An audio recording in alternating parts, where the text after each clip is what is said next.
Welcome to the Lido Loca Cruise Show. I am your host, Tony. We're going to forego the normal format today and talk about something that's pretty interesting to me. The CDC has asked the public to weigh in on the resume to cruising.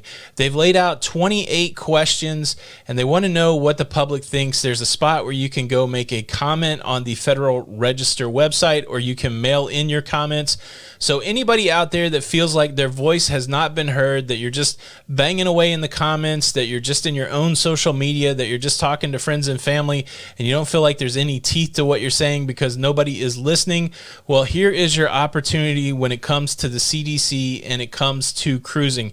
There are a lot of hard questions on this questionnaire, and we really could spend an hour going through this questionnaire, but what I want to do, I just want to share one question with you, and then I would challenge you guys to go read some of these questions and comment which questions are most interesting to you. And I feel like over the next few days, we should cover some of those questions in the show. The thing that's kind of freaking me out about this request for public comment is they're going to be compiling all the comments, and you can do these comments all the way up to September the 21st, 2020.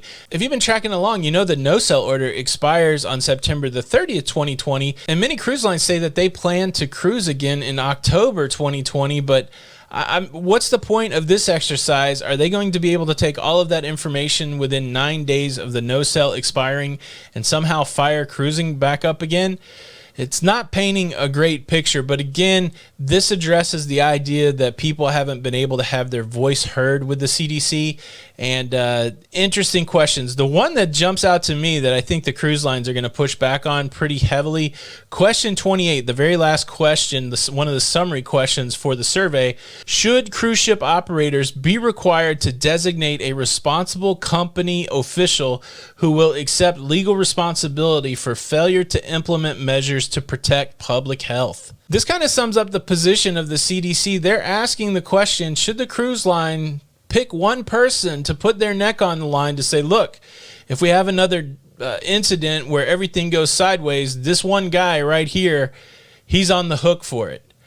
What one guy would want to be on the hook for potentially what could happen if you see a repeat of some of the issues that happened in early March? That's challenging. You think the cruise line should have one person that's in trouble if things go sideways, or is that unrealistic? I'm going to leave a link to the survey in the pinned comment. Let me show you the page real quick. This is regulations.gov.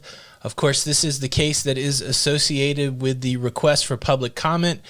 Notice very clearly at the top right, there is a button that says comment now. If you push that button, they will ask for your information and your comment. At the time I'm recording this video, about 473 comments received. You can go read those comments. Again, this has to be done by September the 21st, and you can scroll through and read all of the background and all of the questions. Very, very interesting stuff. Please read these questions and let me know what you think. If you feel like you haven't had your voice heard, jump on that website, leave a public comment, and of course, let's have a conversation as a community here on YouTube. Tell me which questions you want to talk about, and tell me what you think about question 28.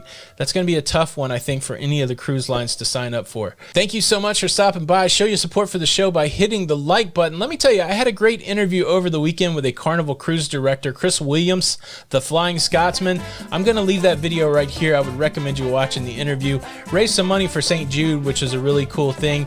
Thank you again. This is Tony, and until the next time, we'll see you on the Lido. Bye.